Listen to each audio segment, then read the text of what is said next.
salungamu akeh sing rumangsa kelangan pendekar rakyat sing wis lila dadi korban dicekal kono kene sebab belani rakyate sing dianggep ora penting lan tansah disingkirake.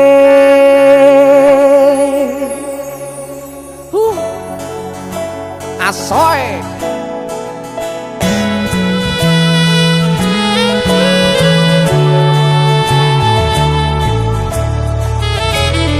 Rungono 3 tahun gonmu dadi presiden dipaksa mudhun parlemen jarine kasus ngono jarine kasus ngene ning ra ono nyatane dese musik dadi balance politik orde baru dadi korban ambisi reformis palsu senajan cacat netramu nanging ngerti batinmu ngendi kucing ngendi asu LSM opo partai ormas opo mung RT sing penting tumindake kelingan welingmu sing prasaja aku mau ngayomi jagat raya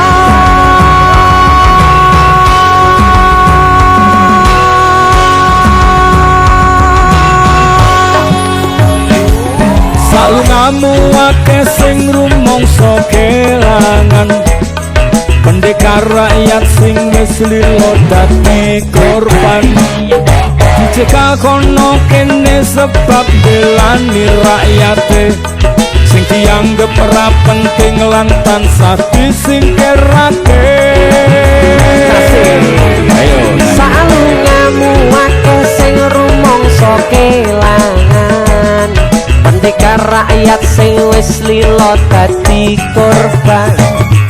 dicekal kono kene sebab belani rakyate sing dianggep ora penting lan tansah disingkirake.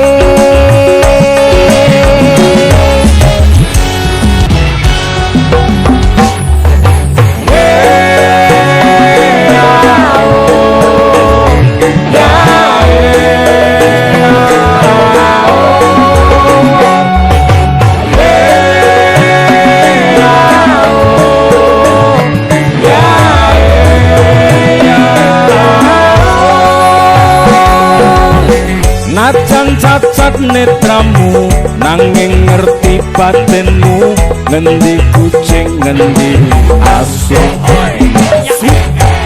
LSM opo partai ormas opo mung RT sing penting tumindake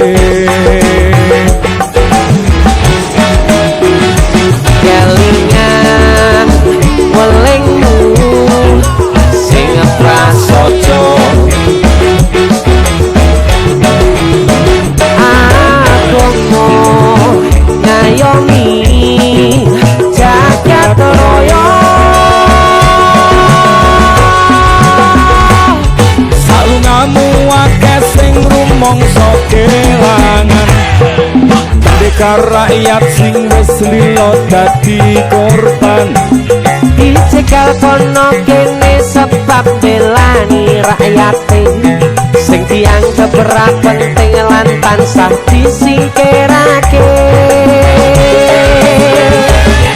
salungamu akeh sing rumangsa kelangan pendekar rakyat sing wis lila dadi korban dicekal kono kene sebab belani rakyate sing dianggap ora penting lan tansah disingkirake.